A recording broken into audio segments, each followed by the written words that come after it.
In 2026, the story of Massachusetts is a tale of two states.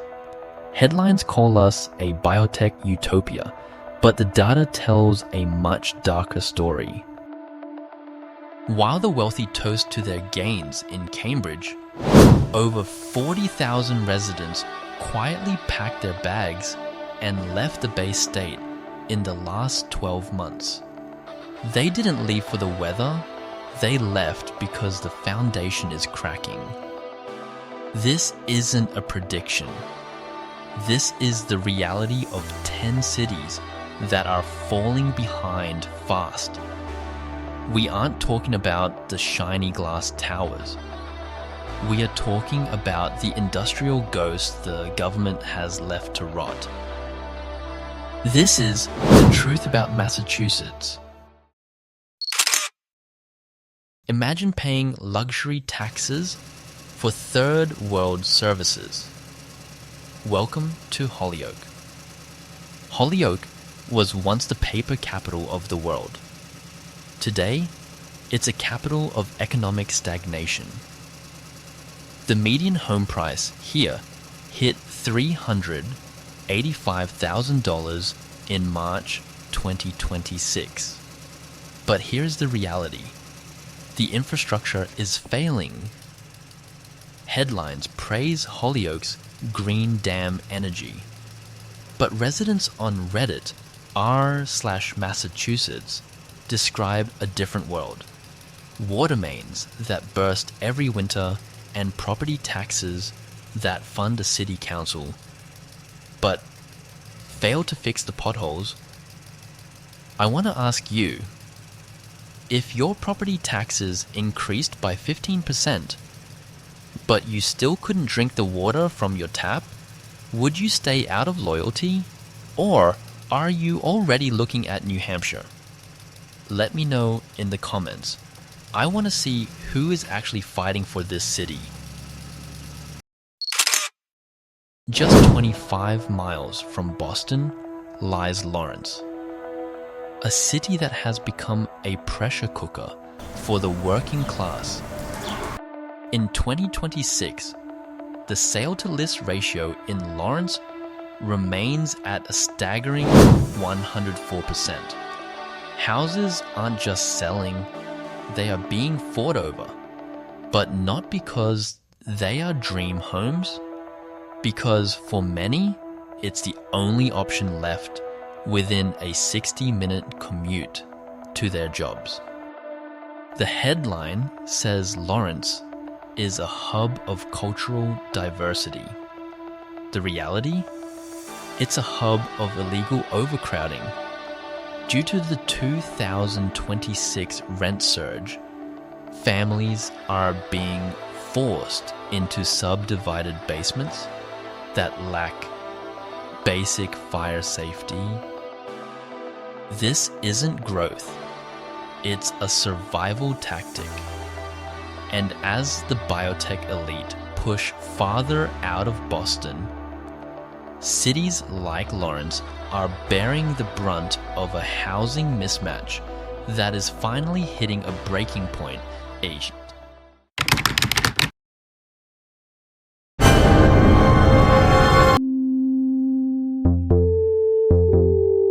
Before we move to the coast, here's a warning. The city holding the #1 spot on this list was once the jewel of the Commonwealth. Today, it is the epicenter of a housing collapse that is moving faster than the 2008 crisis. You'll want to see the data for that one before you even think about signing a lease in 2026.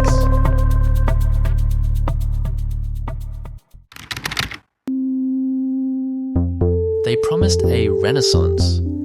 They delivered a tax trap. Welcome to the South Coast. For 5 years, the state sold the South Coast Rail as the savior of Fall River and New Bedford. In 2026, the train is finally here, but so is the bill.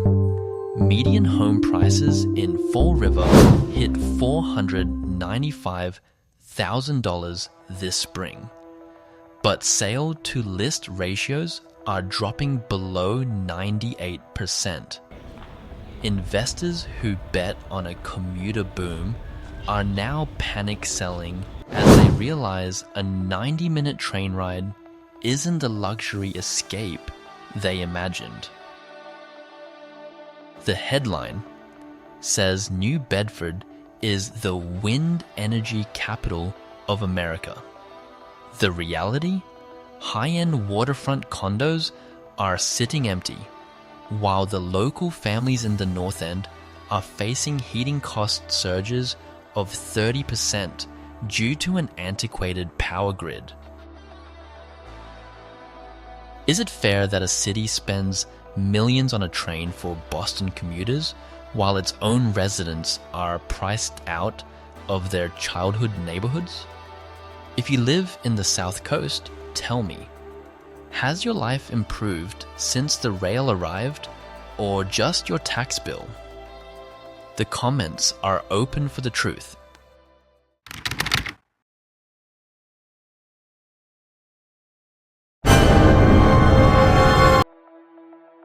Fitchburg used to be where you went to save money. In 2026, it's where your money goes to die. As Worcester became unaffordable, the squeeze pushed everyone west to Fitchburg and Leominster. The result? A massive income versus housing mismatch. In 2026, rent for a 2-bedroom fixer-upper has hit $2,300, while local wages remain stagnant at 2022 levels. The headline calls this area the gateway to the Berkshires. The reality? It's the gateway to a 90-minute traffic nightmare on Route 2. Residents are paying Boston-adjacent prices for post-industrial decay. It's not a starter home if it costs half your salary just to keep the lights on.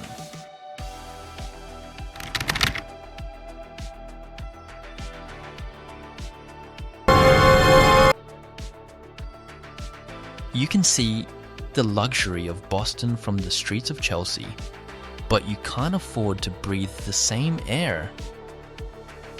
Chelsea has the highest rent burden in Massachusetts in 2026.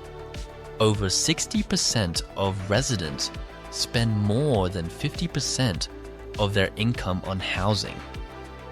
While the city builds luxury apartments to lure tech workers, the actual residents are living in subdivided units that the state's health department is struggling to inspect.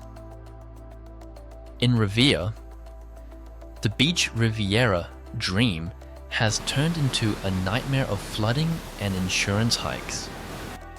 In 2026, your Ocean View apartment comes with a hidden cost: astronomical flood insurance that the headlines conveniently forget to mention. Why is it that the closer you get to Boston, the more people are forced to live in third world conditions just to stay near their jobs? Is this innovation or is it exploitation? I want to hear from the people in Chelsea and Revere. How much of your paycheck is actually left after rent?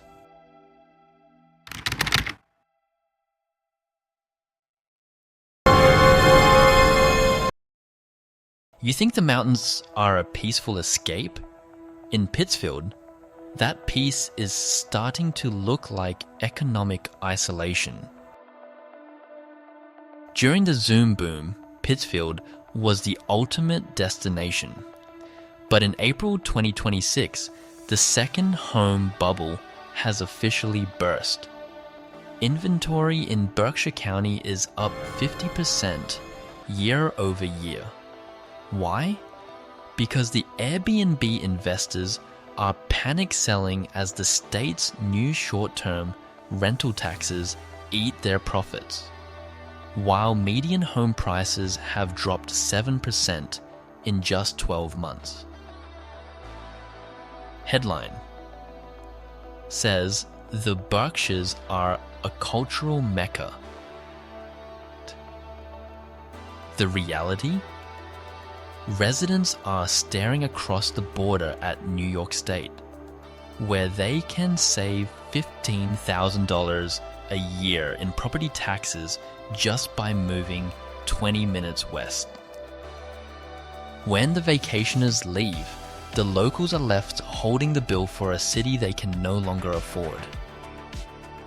If you could work from anywhere and save $1,000 a month just by crossing a state line, would you stay in Massachusetts for the prestige?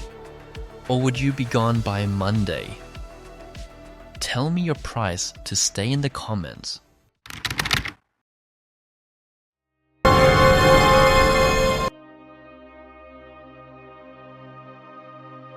Our number one spot isn't a remote village. It's the City of Champions. But in 2026, the only thing Brockton is winning is the race to the bottom. Brockton is the ultimate example of a city falling behind fast. In 2026, it holds the highest crime-to-tax ratio in the state. While residents pay suburban luxury property taxes, the infrastructure is crumbling. The sale-to-list ratio has plummeted because nobody wants to buy into a city where the foreign American dream has been replaced by corporate landlord takeovers.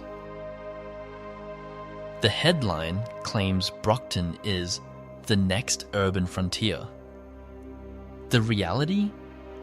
It's a cash cow for the state government, providing massive tax revenue while receiving the bare minimum in school funding and safety. Is Brockton the biggest failure of the Massachusetts government?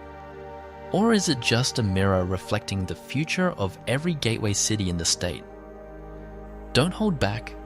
If you live here, give us the real story that the news won't cover. What do all 10 of these cities have in common? They are the collateral damage of a state that has become too expensive for the people who actually build it. The 2026 cost of living crisis isn't just about high prices. It's about a policy failure that prioritizes the Cambridge biotech elite while leaving the industrial heart of the state to wither.